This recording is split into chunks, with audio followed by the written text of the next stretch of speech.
अस्सलामुअलैकुम वरहमतुल्लाहि वबरकातुहू। आज हम ना छोटी सी एक चीज़ देखेंगे कि मुख्तलिफ़ फंक्शनैलिटीज़ हैं। जैसे फ़ॉर एग्ज़ाम्पल हमने एक निकालना है ना, इंट नंबर पता करना है इवन है या ऑड है।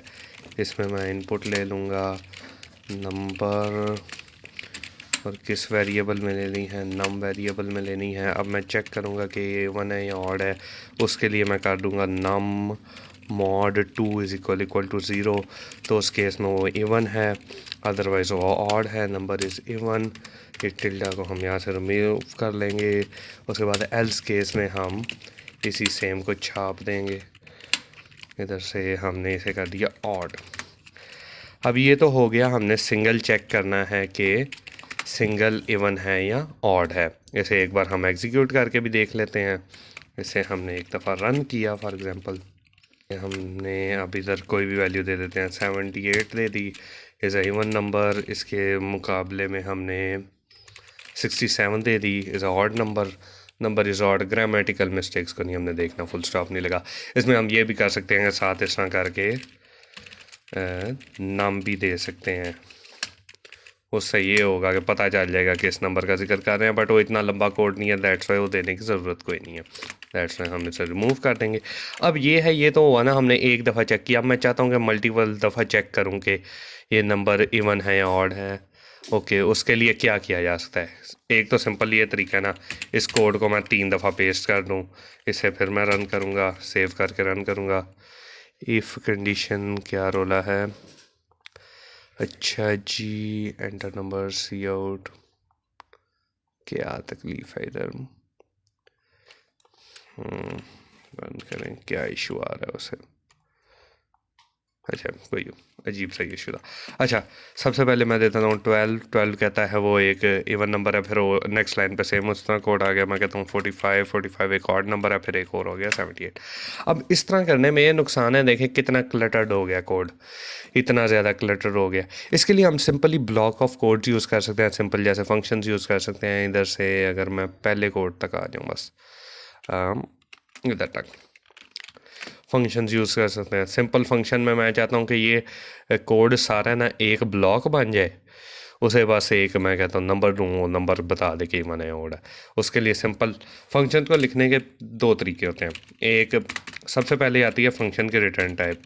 जैसे वेरिएबल की रिटर्न टाइप होती है, डाटा टाइप होती है, उसी तरह फंक्शन की डाटा टाइप होती है, रिटर्न टाइप पे होती है। यानी कि फंक्शन कुछ रिटर्न करेगा ना। फॉर एग्जांपल ये जो मेन फंक्शन है, ये रिटर्न करता है, ये 0 रिटर्न करता है। 0 एक इंटीजर है, दैट्स वाई इसकी रिटर्न टाइप एक इंटीजर है। वाइड यूज़ होती है जब कुछ नहीं रिटर्न करता है। उसी तरह अगर सेम केस में इधर हम वाइड यूज़ करेंगे तो इधर हम रिटर्न स्टेटमेंट नहीं लगाएंगे। फिर होता है हमारे पास उसका नाम, फंक्शन का नेम के रूलिंग, जहाँ भी नेम की रूलिंग है ना, सेम वो वेरिएबल वाली जो आपने पढ़ी होगी कि can start with a number, can start with an underscore. मैं अंडरस्कोर लगाता हूँ इज़ इवन। इसमें हम कैमल केसिंग यूज़ कर लेते हैं। कैमल केसिंग इसे कहते हैं कि जिसमें पहला करैक्टर छोटा होगा, दूसरा बड़ा होगा। फिर उसके बाद एक और तरीका भी होता है, उसे कहते हैं स्नेक केसिंग। उसमें जगह जगह हम अंडरस्कोर यूज़ कर सकते हैं। हम इधर कैमल केसिंग को लेके चल जाते हैं। फिर उसके बाद हमारे पास होते हैं फंक्शन के parameters. Parameters are the inputs given to the function. अब इसमें पैरामीटर कुछ ना देना, उसके लिए एम्प्टी छोड़ देते हैं, अदरवाइज उसकी जगह हम वॉइड भी लिख सकते हैं। वॉइड का भी मतलब है कि उधर कुछ नहीं देना। वॉइड के स्पेलिंग गलत हो गए। अच्छा, अब 2 तरीके हैं फंक्शन को। ये हो गया फंक्शन डिक्लेयर कर दिया, यानी कि कंपाइलर को बताना है कि इस कोड में ये फंक्शन आएगा, इस नाम से एक फंक्शन आएगा। एक चीज़ होती है फंक्शन को डिफाइन करना है कि फंक्शन की फंक्शनैलिटी क्या है। वो हम यहाँ भी डिफाइन कर सकते हैं, इधर कर्ली ब्रेसेस लगा के। ये जो हमारा एग्जैक्ट कोड है, इसे हम कंट्रोल X और इधर कंट्रोल B कर देंगे, तो ये कह लें कि एक फंक्शन डिफाइन हो गया। सही है। इसमें देखें कोई रिटर्न स्टेटमेंट नहीं है, दैट्स वाई हमने वॉइड लगाया। अब ये सेम चीज़ हम इधर करने के बजाय, इधर इसे मैं अगर यहाँ से कट कर लूँ, इधर करने के बजाय मैं इधर भी कर सकता हूँ। सेम यही जो हमारा है डिक्लेरेशन वाली स्टेटमेंट, इसे उठाया, इसे मैंने पेस्ट किया, फिर मैंने इसकी बॉडी बनाई। बॉडी बनाने की बल्कि ज़रूरत नहीं है, जो मैंने कोड कॉपी किया था उसे मैं इधर पेस्ट कर देता हूँ। इस कोड को मैंने यहाँ पेस्ट कर दिया। अब इसका क्या होगा फ़ायदा, ये हमने फंक्शन डिफाइन कर दिया कि उसकी फंक्शनैलिटी क्या है। अब 2-4 चीज़ों के हमें नाम याद कर लेना सिंपल। ये जो सबसे पहले आते हैं उसे रिटर्न टाइप कहते हैं, फिर उसके बाद फंक्शन का नेम आता है, फिर ये ब्रेसेस के अंदर हमारे पास पैरामीटर्स आते हैं। अभी पैरामीटर्स ना ने हम आगे थोड़ी देर बाद जाके वो भी पढ़ेंगे पैरामीटर्स वर्क कैसे करते हैं। उसके बाद हमारे पास ये है कि क्या नाम है, अल्लाह आपका भला करे, ये इसे कहते हैं हम प्रोटोटाइप कहते हैं, डिक्लेयरिंग अ फंक्शन कहते हैं, जिसमें हम बस इतना बताते हैं उसकी रिटर्न टाइप क्या है, नाम क्या है और उसके पैरामीटर्स की डेटा टाइप क्या है। अच्छा, इधर हमने वॉइड कर दिया और डिफाइनेशन के लिए, डिफाइन के लिए भी यही तरीका है, बस आगे कर लिस्ट ब्रेसेस में उसकी वो आ जाएगी, क्या नाम है, बॉडी। अब मैंने सेम चीज़ है ना, मैं इधर बस अपने फंक्शन को कॉल कर लूँगा, जो मैंने फंक्शन किया था मैं 2-3 दफ़ा कॉल कर लेता हूँ। अच्छा, वो जो लास्ट टाइम हमारे पास इशू आ रहा था उसके लिए हम इधर एंडल यूज़ कर लेते हैं, यानी कि लाइन ब्रेक हो जाएगी।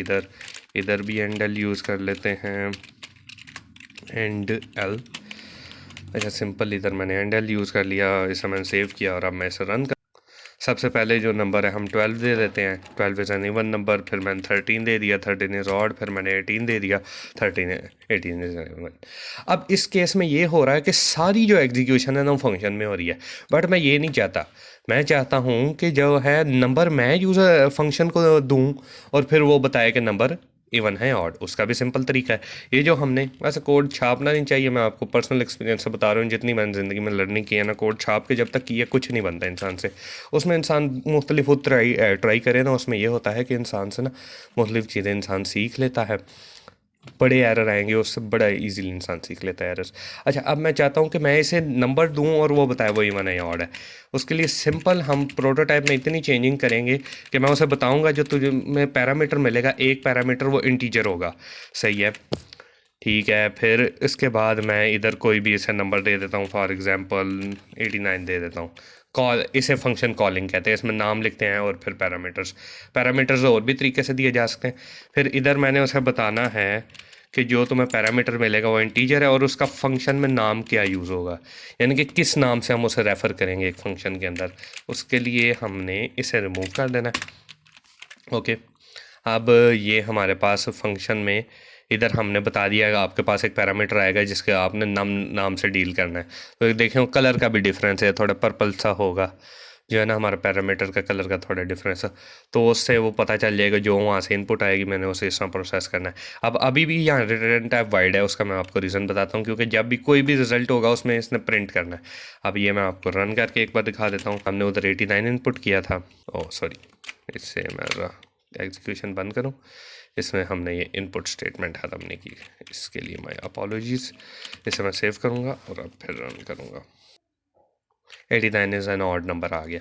अब इसी तरह सेम मैं इसे मुख्तलिफ वैल्यूज़ के लिए चेक कर सकता हूँ, मैं 82 कर दूँ, 87 कर दूँ। अब इसे मैं सेव करके एग्जीक्यूट कर लूँ। अब देखें वो वाला नंबर। अब इस केस में वो हो सकता है कि मैं बताऊँ कि नंबर किसके ज़िक्र किया जा रहा है। उसमें 2 तरीके हैं, एक तो है ना सिंपल मैं इधर लिख दूं कि कौन सा नंबर है, उसका भी मैं आपको तरीका बता देता हूं मैं क्या कहना चाह रहा हूं। एक तो है ना इधर मैं नम की वैल्यू दे दूं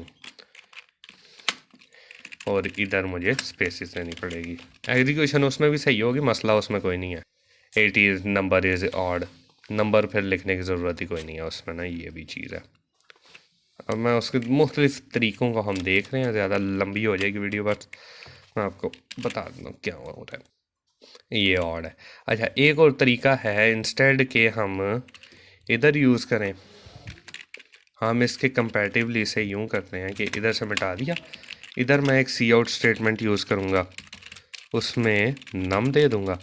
इसमें लाइन ब्रेक नहीं यूज़ कर रहा, उसकी वही रीज़न है कि वो उस लाइन पे सेम लाइन पे आए जो है ना, उसके कंपैरेटिवली सेम उसी तरह एग्जीक्यूशन होगी। इस तरह ये होगा कि मुख्तलिफ तरीक़ों से एग्जीक्यूट किया जा सकता है कोड को। अच्छा, अब हमारे पास ये है, मैं चाहता हूँ कि ये ना रिटर्न कर दे ट्रू या फॉल्स, अगर इवन है तो ट्रू है, तो अदरवाइज फॉल्स है। हमें जैसे कंडीशंस में कभी पढ़ा होगा किसी ज़माने, जो होता है ना हमारे पास कंडीशन 0 रिप्रेजेंट करता है फॉल्स को और 1 जो रिप्रेजेंट करता है ट्रू को। अब इधर हम वाइड की इधर रिटर्न टाइप, यानी कि इसने एक रिटर्न नंबर करना है, जब ट्रू होगा तो इसने करना है 1 रिटर्न करना है, रिटर्न रिटर्न करना है इसने 1, यानी कि जब इवन होगा और जब हमारे पास ऑड होगा तो उसने रिटर्न कर देना है 0। इसे भी हम देख लेते हैं, उसने इधर रिटर्न कर देना है 0। अब इसको एग्जीक्यूट हमने किस तरह करना है, इधर हम इफ़ कंडीशनल लगा देते हैं। If is return is even जो हमारा फंक्शन है उसे अगर हम कोई वैल्यू दें, फॉर एग्जांपल 78 दें, तो उसने क्या देना है, सी आउट क्या कहना है उसने, see out number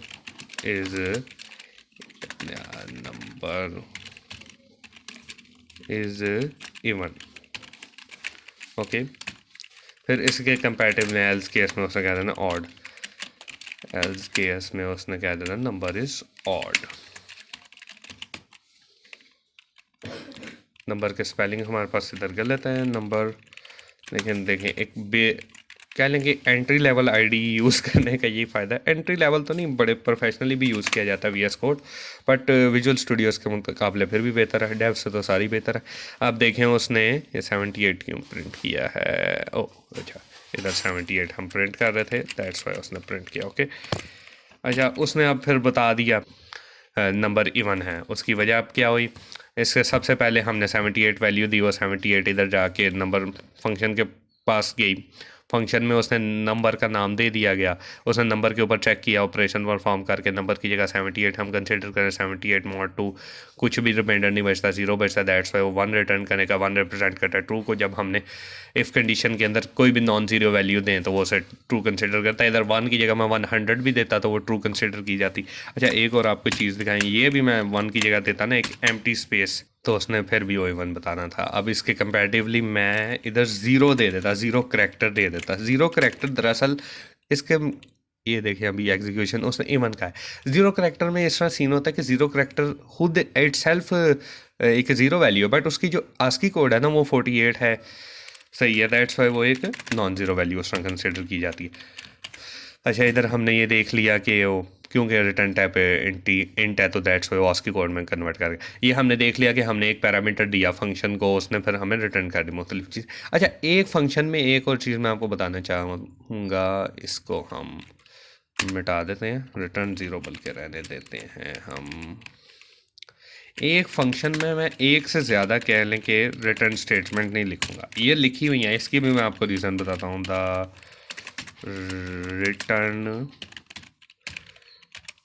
return is जो भी वो उससे आएगा हमारे पास इज़ इवन से जो, अच्छा नेमिंग की आपने टेंशन नहीं लेनी, आपकी जो मर्ज़ी है उसे नेम करते रहें। अच्छा जी इस तरह मैंने कर दिया, इससे जो भी रिटर्न आएगा, अब मैं फंक्शन के अंदर थोड़ी चेंजिंग कर सकता हूँ, ये बड़े बेसिक लेवल की मैं चेंजिंग करूँगा। रिटर्न में मैंने कह दिया कि जो नम की वैल्यू है ना उसे रिटर्न कर दो, फिर उसके बाद मैंने कहा कि एक जगह तुम कर दो नम +1 कर दो, दूसरी जगह तुम कर दो नम +2 कर दो रिटर्न। अब इसमें सबसे पहले रिटर्न स्टेटमेंट एग्जीक्यूट होगी, देखें जादू जादू, यानी कि 78 हो गया। अब इसकी अगर मैं थोड़ी तरतीब चेंज कर दूँ, इसे सबसे ऊपर ले जाऊँ तो मेरे पास 80 आंसर आना चाहिए, इसे मैं क्लोज कर देता हूँ, देखें 80 आंसर। अच्छा वो सबसे पहले वाली रिटर्न स्टेटमेंट एग्जीक्यूट करता है और बाकियों को इग्नोर कर देता है। अच्छा जब मल्टीपल यूज़ की थी, जैसे हमने पहले यूज़ की थी, अभी मैं आपको दिखाता हूँ कैसे यूज़ की थी, इसमें यह था कि कंडीशनली थी, एग्जीक्यूट फिर भी कोई ना कोई उसमें से एक होनी थी, सारी एट अ टाइम नहीं एग्जीक्यूट होनी थी। अब देख लेते हैं हम मल्टीपल्स क्या नाम है हमारे पास, देख लेते हैं मल्टीपल पैरामीटर्स हों, ये तो था ना इज़ इवन, हम क्या लेते हैं प्रोडक्ट का, देख लो प्रोडक्ट TUCT प्रोडक्ट, प्रोडक्ट में इधर भी मैं कर देता हूँ प्रोडक्ट। अच्छा प्रोडक्ट में उसे 2 नंबर्स दिए जाएंगे, पैरामीटर्स को फिर इधर मैं एक और बता देता हूँ कि तुम्हें 2 पैरामीटर्स रह लेंगे इन नाम। अच्छा मुख्तलिफ काइंड के भी पैरामीटर मिल सकते हैं, यानी कि मुख्तलिफ डाटा, एक 2 नंबर दे दिया और तीसरा हमने उसे दे दिया क्या नाम है, अल्लाह आपका भला करे, करैक्टर दे दिया, वो नहीं मैटर करता, और रिटर्न टाइप भी कुछ भी हो सकती है। अच्छा इधर मैंने उसे बता दिया कि दूसरा जो तुम्हारे पास वेरिएबल आएगा उसमें तुमने num2 कंसिडर करना है और इसे num1 कंसिडर करना है। अब इसमें हमने इस तरह कर दिया कि 1, नहीं इसे हमने दे दिया 3, 4 दे दिया, इज़ इवन नहीं है हमारे फंक्शन का नाम, हमारे फंक्शन का नाम है प्रोडक्ट। और इसे मैंने इधर पेस्ट कर दिया। अब इसने रिटर्न क्या करना है, रिटर्न हमारे पास इसने कर देना है जो है हमारे पास num1 और num2 को मल्टीप्लाई करके प्रोडक्ट करके उन्हें रिटर्न कर देना है। Simple as that. हमने 3 4 दिया है, इसका आंसर 12 आना चाहिए। उसके बाद हमारा आ गया द रिटर्न इज 12। अच्छा, इस तरह हम मुख्तलिफ चीज़ें कर सकते हैं। एक और मैं इसमें यानी कि जितनों को मैं प्रोडक्ट करना चाहूँ वो लूप के साथ मैं उसका लॉजिक बना सकता हूँ। नाम को मैंने कर दिया 3, एक नाम 3 भी एंटर हो गया। इधर भी मैं बता देता हूँ कि एक और इंटीजर आएगा इसके, बल्कि इसमें करते हैं एक और फ्लोट आएगा इसके पास, फ्लोट आएगा। और फिर हमारे पास जो है इधर मैं कहता हूँ ये जो तीसरा वेरिएबल है आपके पास वो एक फ्लोटिंग पॉइंट है। इधर मैं तीसरा ऐसे दे देता हूँ 5.6 दे देता हूँ, 7 दे दिया चले। उसके बाद इसका नाम प्रोडक्ट ही रखेंगे, इसका नाम भी प्रोडक्ट। अभी नेम भी चेंज, एवरेज भी निकाल सकते हैं, यानी कि मुख्तलिफ चीज़ें निकाल सकते हैं। हम एक दो एग्जांपल देखेंगे, फिर हम आगे एक और कॉन्सेप्ट है उस पर कंटिन्यू करते हैं। ये नाम 3 आ गया, इसे मैंने एग्जीक्यूट किया तो देखें जी क्या है। अच्छा, प्रोटोटाइप में डिफरेंस तो नहीं है, इधर क्या इशू है, सेव नहीं किया था, सॉरी। इस तरह के बेसिक एरर आते रहते हैं। 68 आ गया, इसका पॉइंट्स में आंसर आना चाहिए। उसकी वजह ये हुई होगी कि इंटीजर से आंसर इसका मैं कैलकुलेटर से निकाल के देख भी लूँ इटसेल्फ, आंसर इसका आता। ओ, कैलकुलेटर नहीं, हम टर्मिनल में वर्क करते हैं। टर्मिनल में सिंपल मैंने सारों को लिखना है ना, 3,4 कॉमा नहीं 5.7। इसका आंसर क्या आएगा, 68.4 आएगा। अब उसकी वजह पता क्या होती है कि हमारे इंटीजर है, दैट्स वाई उसने रिटर्न नहीं है कि इंटीजर किया। अब इधर मैं इसकी रिटर्न टाइप फॉर एग्जांपल एक फ्लोटिंग पॉइंट ले लेता, इधर भी मैं प्रोटोटाइप भी चेंज करेंगे। अगर बॉडी में कोई चेंज करना है ना, फ्लोट।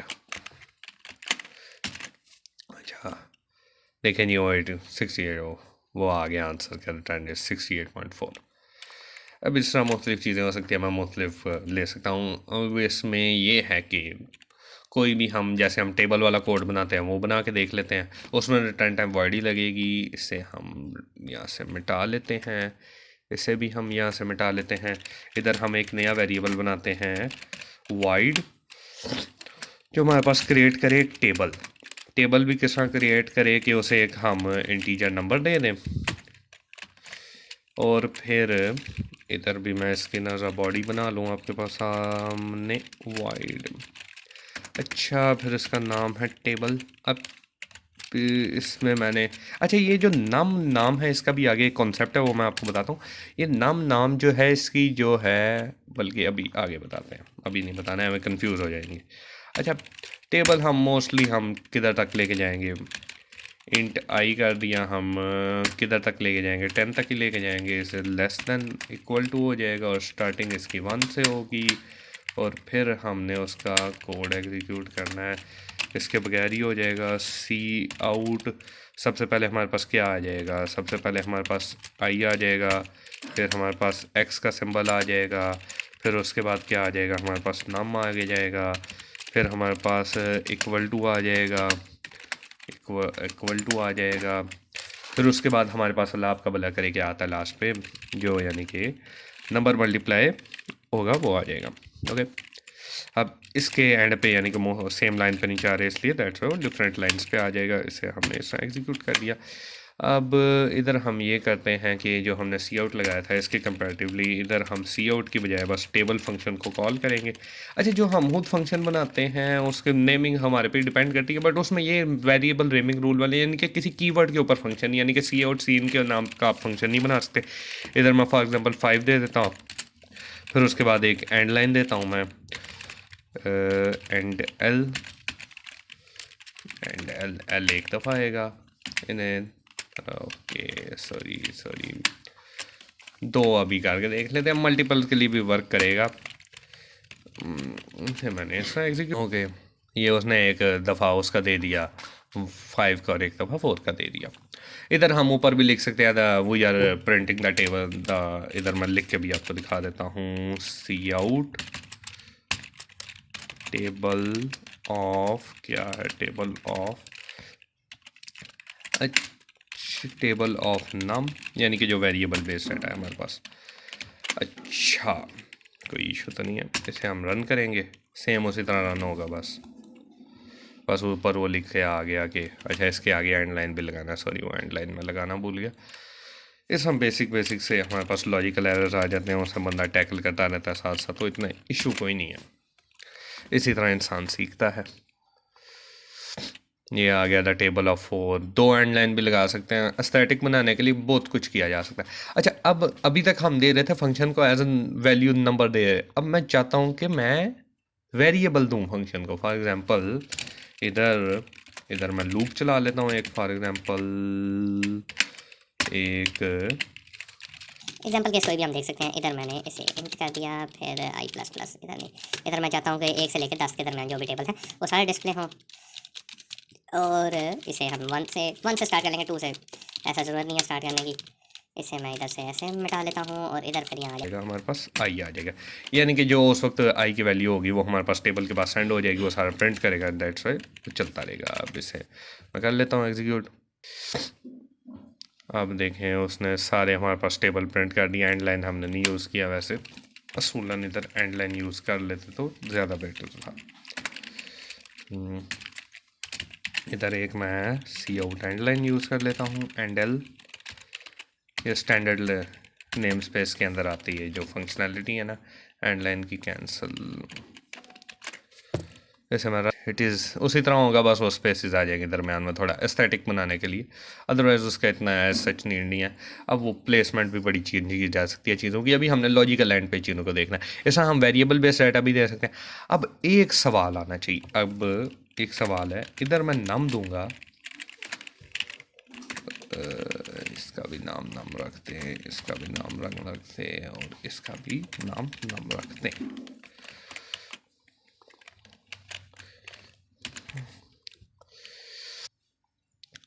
सही है, उसके लिए भी वर्क कर रहा है, लेकिन नेमिंग का इसका इतना लॉजिक है। अब सी आउट करूँगा, इधर मैं नाम की वैल्यू फंक्शन के बाद जो है, इधर मैं लिख लेता हूँ आफ्टर फंक्शन फंक्शन सी आउट करूँगा मैं इसकी नम की वैल्यू, अल्लाह आपका भला करे, क्या कर लूँ, नम की वैल्यू आनी चाहिए असूलन 11 आनी चाहिए, आएगी भी 11, क्योंकि वो लास्ट टाइम उसने इंक्रीमेंट करना, फिर कंडीशन चेक करनी है। आपने सबने ऑलमोस्ट पढ़ी होगी डाटा फ्लो डायग्राम इसकी, क्या नाम है, अल्लाह करे, फॉर लूप की। अच्छा, ये एरर पता क्यों दे रहा है, क्योंकि हमारे पास जो है ना स्कोप, यानी कि कितने एरिया तक हम यूज़ कर सकते हैं नाम, वो हमारे पास फॉर लूप तक लिमिटेड था। अगर हम फॉर लूप के बाहर करेंगे तो मैं यहाँ भी यूज़ कर सकता हूँ। अगर मैं इधर करूँगा ना इनिशियलाइज डिक्लेयर करूँगा, तो मैं उसे बस फॉर लूप के अंदर ही यूज़ कर सकता हूँ। ये स्कोप का कॉन्सेप्ट मुझे ज़िंदगी में थोड़ा लेट जाके पता चला था, इसका डिफरेंस क्या है कि ये जो हम एग्जीक्यूट करते हैं 2 मुख्तलिफ जगह। इसके बाद नाम की वैल्यू आ गई 11। अच्छा, इससे थोड़ा कॉम्प्लेक्स हो जाएगा, मैं इसे थोड़ा इजीली लेके चलता हूँ। एक और हम उसके लिए सेपरेट फाइल बना लेंगे, प्रोग्राम 2 के नाम से बना लेते हैं, प्रोग्राम नंबर 2.cpp। अच्छा, इससे मैं क्लोज कर लेता हूँ। इधर मैं अपने बेसिक जो आगे बॉयलर प्लेट स्टेटमेंट, स्वैप का कोड पढ़ा है ना सबने, सबने पढ़ा ही होगा, अच्छी बात है, पढ़ना चाहिए। अच्छा, इधर मैं बनाता हूँ एक स्वैप का फंक्शन जो हमारे पास लेगा 2 इंटीजर वेरिएबल्स। इसे मैंने यहाँ प्रोटोटाइप को यहाँ ही फारिग करवा दिया, और इस प्रोटोटाइप को लेके ही ना इधर मैं कहता हूँ कि पहले वेरिएबल तुम्हारे पास ए आएगा, दूसरा जो आएगा बी, यानी कि उसका जो तुमने फंक्शन के अंदर नाम लेके चलना है उसे हम किसी भी पॉइंट से रेफ़र कर सकते हैं, वो हमने ए बी से रेफ़र कर लिया। अच्छा, उसके बाद मैं इस तरह करूँगा कि इन्हें स्वैप करूँगा। स्वैप का लॉजिक आपको पता है, हम थर्ड टेम्परेरी वेरिएबल को यूज़ किए बगैर कर रहे हैं। इसका भी मैं आपको समझाता हूँ ये वर्क कैसे करता है। B is equal to a minus p, और फिर a is equal to a minus p. अच्छा, फॉर इंस्टेंस हमारे पास a इज़ इक्वल टू है 2 and comma b is equal to है हमारे पास 5। सही है, इसे मैं कमेंट कर लेता हूँ, डिस्टर्ब ना करें। अच्छा, a इज़ इक्वल टू 2 है और b इज़ इक्वल टू 5 है। इस केस में हमारे पास क्या होगा, a हमारे पास इक्वल हो जाएगा 2 प्लस 5, जो कि हमारे पास इक्वल किसके होता है, 7 के इक्वल होता है। इसी तरह सही है। अब a की हमारे पास करेंटली वैल्यू क्या है, 7। अब फिर हमने किया b is equal to a minus b, अच्छा b इज इक्वल टू हो जाएगा, a की हमारे पास वैल्यू क्या है करेंटली 7, 7 माइनस b की वैल्यू क्या है हमारे पास 5, 7 माइनस 5 हमारे पास किसके इक्वल होगा 2 के इक्वल। तो यानी कि हमारे पास जो है 2 की वैल्यू वो हमारे पास स्टोर हो जाएगी जाके, हमारे पास 2 a की वैल्यू है, a की वैल्यू b में स्टोर होगी, आधा काम हमारा मुकम्मल हो गया। अब उसके बाद हमने किया है a is equal to a minus b, a की हमारे पास वैल्यू क्या है ऊपर 7 और b की हमारे पास क्या है 2 इधर हमने माइनस किया, तो हमारे पास किसके इक्वल हो गया 5, यानी कि वैल्यूज हमारे पास दोनों रिप्लेस होगी। समझ आ गई ना बात की।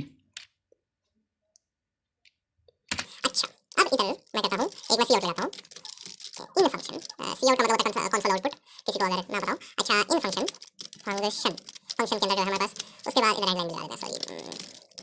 अच्छा जी, इधर मैं करता हूँ सी आउट कंसोल आउटपुट जो है हमारे पास ए इज इक्वल टू, हमारे पास ए की वैल्यू है जो करेंटली।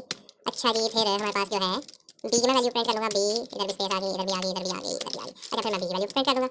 ये आफ्टर स्वैपिंग है, बस एक कॉन्सेप्ट है छोटा सा, आप समझ जाए तो बड़ा ही मजा आ जाएगा। अच्छा, इधर मैं स्वैप फंक्शन कॉल किया, इसे मैंने ए और बी की वैल्यू दे दी, ए और बी मैंने अभी डिक्लेयर नहीं किया, ऐसा एरर होना पाएगा। इधर मैं int a is equal to 5 comma b is equal to 7 कर देता हूँ। ओके, इस हमारे पास वो जो ए और बी की वैल्यू होगी उसके पास सीधा ही। अच्छा, हम सेम लॉजिक यूज करेंगे, इसे इधर क्या है, अच्छा एंगल यूज करना, मैंने एंड यूज किया हुआ है। ओके, इस सेम को ना इसे मैं कॉपी करता हूँ और इसे after the execution of program ना इसे मैं इधर रन करता हूँ इन मेन फंक्शन। हमारे पास जो है ए और बी की वैल्यू प्रिंट करेगा। अब एक चीज़ आपने हमेशा याद रखनी है, कोई फंक्शन अगर मैं कॉल नहीं करता ना मेन फंक्शन में, वो नहीं चलेगा। फॉर एग्जांपल मैंने ये कॉल नहीं किया ना स्वैप फंक्शन, ये नहीं चलेगा, बस मेन फंक्शन एग्जीक्यूट होगा, वो उसमें लाजमी होना है, वो मैंडेटोरी है उसका एग्जीक्यूट होना। उसने ए और बी की जो हमारे पास वैल्यू थी वो हमारे पास प्रिंट करवा दी। अच्छा, अब इधर मैं इसे स्वैप पर फंक्शन को कॉल करूँगा, उसे अपनी वैल्यूज दूँगा। ये गलती मुझे लगाई थी आएगी, इधर ना स्टैटिक ऑफ प्रोग्राम है बस, और कुछ रीज़न नहीं है इधर। एंड एल, अच्छा इससे ना ये क्या हुआ, अच्छा वो फाइल चेंज होगी, सॉरी मैंने कहा क्या, नुकसानात भी हैं कोड एडिटर यूज़ करने के, फ़वाइद भी हों, कई दफ़ा गलत शॉर्टकट टैब हो जाए ना वो फाइल चेंज। अच्छा देखिए, मेन फंक्शन के अंदर तो वैल्यू स्वैप होगी, ए के अंदर 7 आ गया और बी के अंदर 5 आ गया। ओरिजिनली जो हमारे पास इससे ऑपोजिट था मेन फंक्शन में, देखे ना कि हमारे पास ए की 5 थी और बी की 7 थी और स्वैप होगी। बट मेन फंक्शन में जो है वो तो वैल्यू सेम है। व्हाट, यानी कि मेन फंक्शन की वैल्यू की जगह रिप्लेस ही नहीं। क्यों? अभी मैंने आपको बताया था ना स्कोप वाला, जो हमारे पास वेरिएबल होते हैं ना उनका स्कोप होता है, यानी कि जो ए और बी वेरिएबल है ये वाले, इनका स्कोप लिमिटेड है इस फंक्शन के अंदर, इनका ये वाले ए और बी से कोई लेन देन नहीं है। जिस तरह हम लिखते हैं ना इंट आई, और फॉर लूप के अंदर इंट आई लिखेंगे, वो दोनों इंट आई डिफरेंट है। दैट्स वाई ये जो है हमारे फंक्शन के अंदर जो वेरिएबल्स हैं उनके फंक्शन के अंदर तक ही महदूद है, अनलेस और अनटिल हम रिटर्न करके उसे स्टोर कर दें उसके अंदर। इसके बाद एक कॉन्सेप्ट आता है हमारे पास ग्लोबल वेरिएबल का, उसके पहले हम एक और कॉन्सेप्ट देख लेते हैं, बैक टू प्रोग्राम 1। इसको मैंने सेव करने की एक वजह थी। अच्छा, अब मैं रखूँगा दो, मैंने प्रोग्राम बनाए, दो फंक्शन बनाए, नेम सेम है, बस आपने ये चीज़ गौर करनी है, रिटर्न टाइप वर्ड है। अच्छा, नंबर ऑफ पैरामीटर्स हम चेंज कर दें और नेम सेम रहे, तो उस कॉन्सेप्ट को हम कहते हैं फंक्शन ओवरलोडिंग। यानी कि एक ही नाम से दो फंक्शन बनाए और उनके हमने नंबर ऑफ पैरामीटर्स चेंज कर दिए हैं, रिटर्न टाइप चेंज कर दी।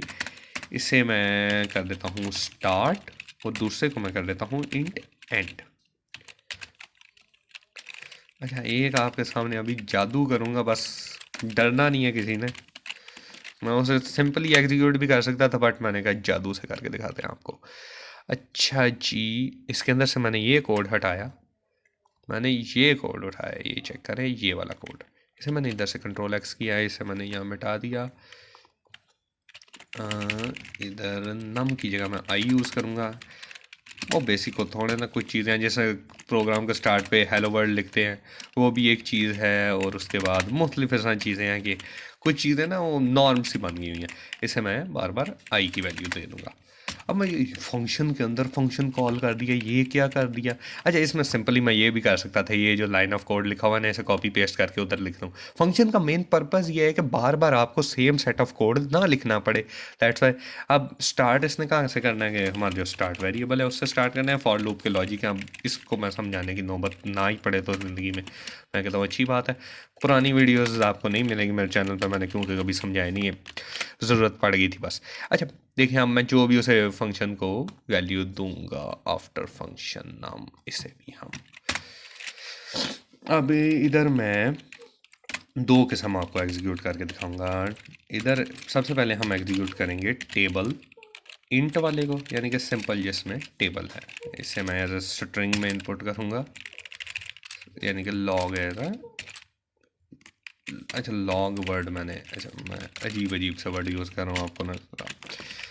ओके, इधर फिर मैं इसके बाद कॉमा इंट वाला यूज़ करूँगा। मैं बता रहा हूँ कि वो क्या क्या यूज़ हो रहा है। अब इधर मैं कॉल कर दूँगा हमारा जो सिंपल टेबल वाला फंक्शन है, 5 के लिए कॉल कर दूँगा।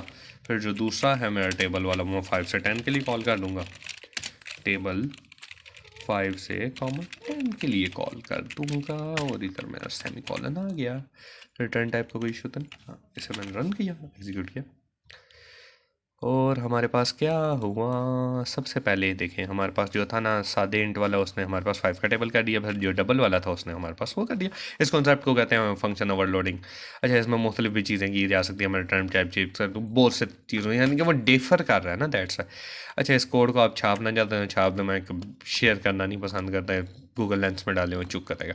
अच्छा, और क्या है, हम बात कर रहे थे ग्लोबल वेरिएबल। अच्छा, ये वेरिएबल्स अगर ना मैंने इधर की बजाय, मेन फंक्शन की बजाय ना, इसमें कंट्रोल एक्स करके इधर बाहर मैं कर देता एग्जीक्यूट, यानी कि बाहर मैं लिख देता, और इधर मैं कर देता वॉइड, यानी कि कोई उसे इनपुट चाहिए नहीं। जो स्वैप वाला फंक्शन है ना, स्वैप इधर कॉल किया है, इसे भी ए और बी नहीं चाहिए, इसे भी कोई नहीं चाहिए। अब ग्लोबल फंक्शन का लॉजिक क्या होता है कि कोई भी फंक्शन उसे यूज़ कर सकता है। फॉर एग्जांपल, मेन फंक्शन भी इन वैल्यूज़ को यूज़ कर सकता है, जो हमारे पास अल्लाह भला करे दूसरा फंक्शन है वो वैल्यू यूज़ कर सकता है। अच्छा, इसे एक बार ना हम बिफोर स्वैप फंक्शन भी लगा देते हैं। इधर मैं एक सी आउट लगा देता हूँ बिफोर का, बिफोर का लगा दिया, और इधर मैंने एक दे दिया एंडल 2 दे देते हैं। उसकी वजह क्या है कि वो ना स्टैटिक बनाने के लिए, अजीब सा ही लगेगा बट स्टैटिक हमने अब बनानी तो है। अच्छा, उसमें ये है कि हमने 2 एंडल दे दी, वो फॉर्मेटिंग है कोड की, वो इस तरह फॉर्मेट कर रहा है उसके अपने काम। अच्छा, इसमें ये है कि कोड हो गया, अल्लाह आपका भला करे। इसे मैंने कंट्रोल एन करके रन किया, वो नहीं, कंट्रोल एन नहीं किया।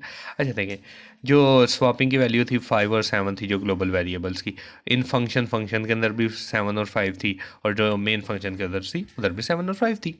यही चीज़ है ग्लोबल वेरिएबल है, यानी कि उसका स्कोप पूरे प्रोग्राम के अंदर है। जो होता है लोकल वेरिएबल, ग्लोबल वेरिएबल ये होता है जो भी किसी फंक्शन के बगैर हम बाहर हम डिक्लेयर करें उसके कंसिडरेबली। अच्छा, इसमें एक और आपको बड़ी जादू वाली चीज़ दिखाते हैं। अच्छा, इधर मैंने ए डिक्लेयर कर दिया 2 कर दिया, फॉर एग्जांपल ए हमने 2 कर दिया, क्या होगा अब। ओह, ये तो जादू है, जादू है। इधर क्योंकि सेम नाम से वेरिएबल था ना, उसने जो लोकल था ना उसे ज़्यादा प्रायोरिटी दी, ग्लोबल को नहीं दी। बट फंक्शन में जो था ना वो ग्लोबल वेरिएबल ही नहीं था, लोकल वेरिएबल ही नहीं था, इसलिए दैट्स वाई उसने ग्लोबल वाले को यूज़ किया। ऐसा मुख्तलिफ चीज़ें होती है। अच्छा, इसमें ये है कि हमने कोई भी ना, कोई पूरी एग्जीक्यूशन के दौरान कोई चीज़ कंसिडरेंट रहती है तो उसे हम as a global variable use करते हैं। लोकल वेरिएबल ये है जब उसकी जो लाइफ टाइम है हम फंक्शन के हद तक रखना चाहते हैं, दैट्स वाई हम उसमें लोकल वेरिएबल यूज़ करते हैं। इसका सिंपल से लोकल और ग्लोबल का कॉन्सेप्ट है। इसके अलावा भी बहुत से फंक्शन के आगे अदर कॉन्सेप्ट है, वो किसी दिन और इंशाल्लाह करेंगे। ओके, अल्लाह हाफिज़।